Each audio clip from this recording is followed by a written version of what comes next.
Russia అధ్యక్షుడు Putin Ukraine అధ్యక్షుడు Zelensky భేటీకి ఏర్పాట్లు జరుగుతున్నాయని అమెరికా అధ్యక్షుడు డొనాల్డ్ ట్రంప్ తెలిపారు. 4 ఏళ్లుగా సాగుతున్న యుద్ధానికి ముగింపు పలికే దిశగా ఇది తొలి అడుగు అని అన్నారు.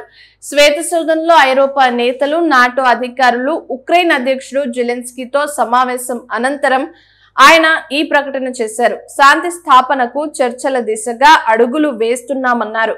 ట్రూత్ సోషల్ వేదికగా ఈ వ్యాఖ్యలు చేశారు ట్రంప్. ఉక్రెయిన్ భద్రతపై చర్చించాము. శాంతి నెలకొల్పే అవకాశాలు మెరుగవడంతో అంతా హర్షం వ్యక్తం చేశారు. ఆ తర్వాత పుతిన్తో ఫోన్లో మాట్లాడాను. జెలెన్స్కీతో మీటింగ్ కు ఏర్పాట్లు మొదలయ్యాయి.